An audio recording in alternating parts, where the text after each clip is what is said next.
културната институция Дулинко Дулев.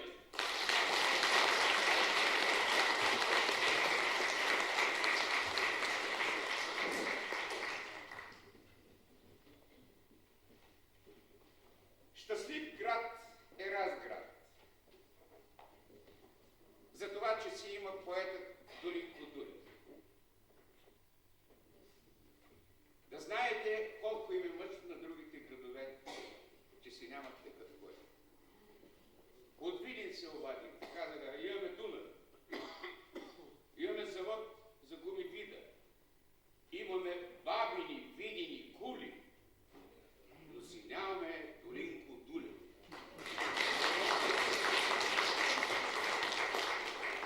От Пловдив се обадих, имаме Тепен, античен театър, домати, чушки, марули, но си нямаме Дулинко Дулев. От Свиленград се обадиха, имаме митничари с банкови сметки с по 7 нули, но си нямаме Дулинко Дулев. Кой е Дулинко Дулев? Сам ще направя една кратка равносметка за неговия живот, смесена с мой коментар и негови изповеди. Казвам се Дулинко Дулев или по-точно Дулинко Пеев Дулев. Това го гарантирам, тъй като и дългогодишни мои познати ме мислят за псевдоним, а аз така се казвам. Дядо ми Дулю е от рода Дул. И неговият дядо е бил от този род. И дядовците ми, Аспарух, Кобрат, Тервел и Семар също са от този род. Ако Дулинко притежаваше документи от тяхното интенданство, както е случай с Симеон Борисов,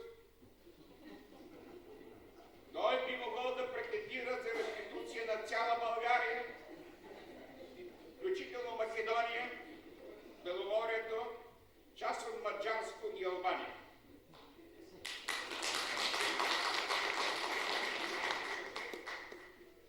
Никой от нас не би могъл да си представи какво означава това. Всичко щеше да е негово, заедно с завода за антибиотици, град Разград, понеже са построени на негова земя. Но Дулинко се задоволява с това, че неговия род Дуло е последното царство на смеха, защото, забележете, винаги е на топа на уста. И още нещо около неговото име. Ако сричките на рода Дуло, т.е. втората сложим отпред, се получава рода Лудо. Никой не подозира, че на това Лудо е наречено Лудогорието.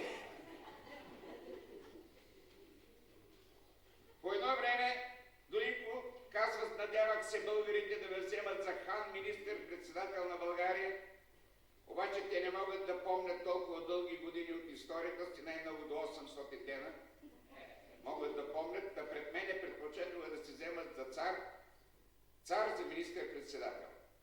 За негово величество цар Симеон става въпрос, на когото ме е яд, че ми взема бащинията и дедовията, ама пък си викам. Боже, Боже, ами и ако аз бях се объркал като него. Роден съм в Троянския Балкан на 23 февруари 1947 година. Селото ми се казва Дебнево. То даде на народната власт един убит и един прокопсал партизани.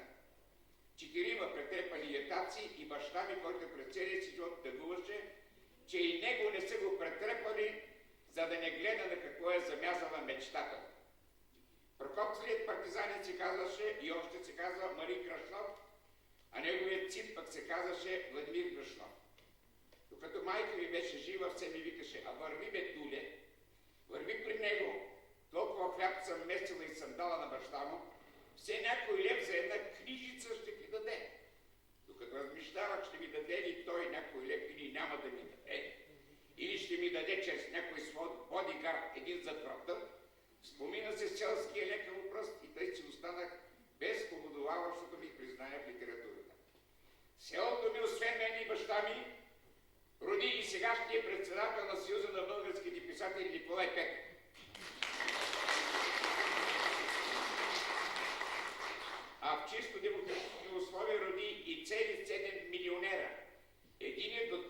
направи и осветлението на разград.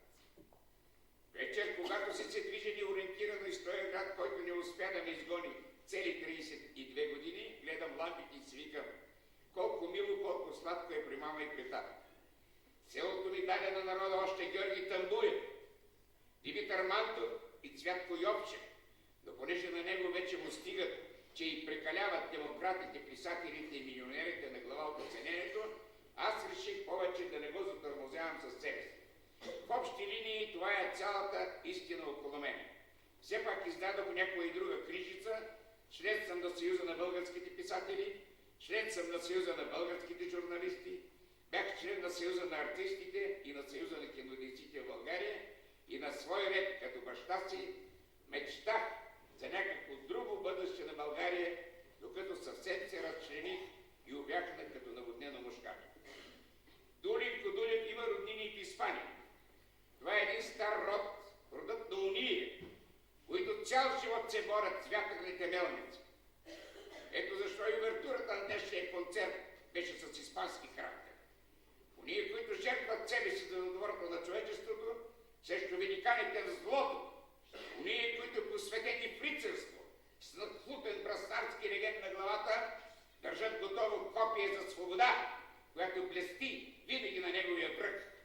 Дулинко е от този обречен род на безумците, но вместо копие държи химикалка, която има същата сила. Свободата, Санчо, винаги е била на върха на химикалката.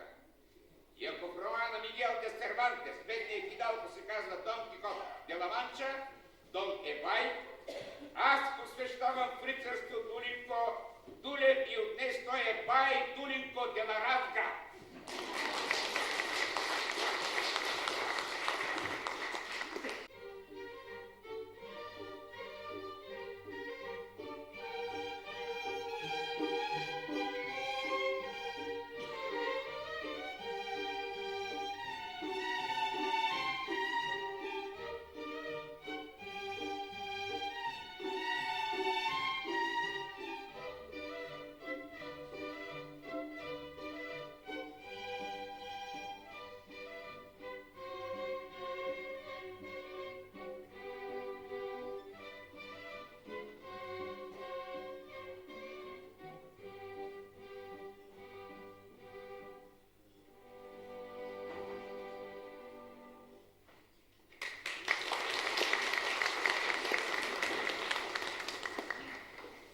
Сняг.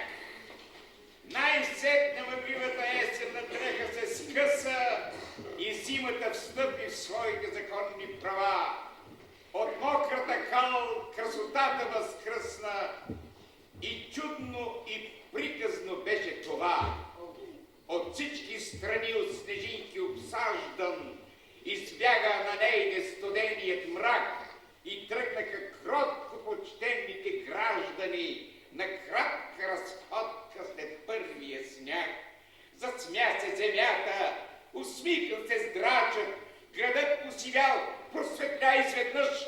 На ъгъла двама пияни обаче си умруци налагаха някакъв мъж. От къщи ги чух и излязох веднага, препълнен от ярост и праведен план, но оня спасение все, че избяга. И аз се оказах до правдата сам. И там, край дома ми, съвсем до прозореца, сред мрака от първия сняг посребрен, вървяха спокойно нормалните хорица, а двама побойници биеха мен.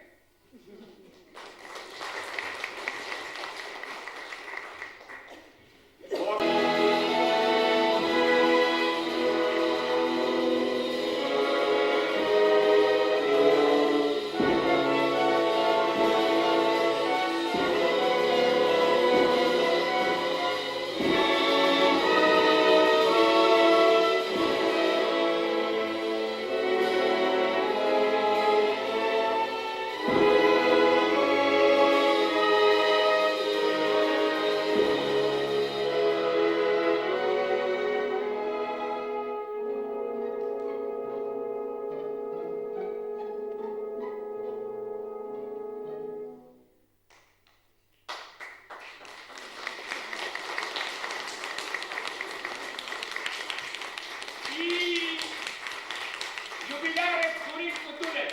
Благодаря ви.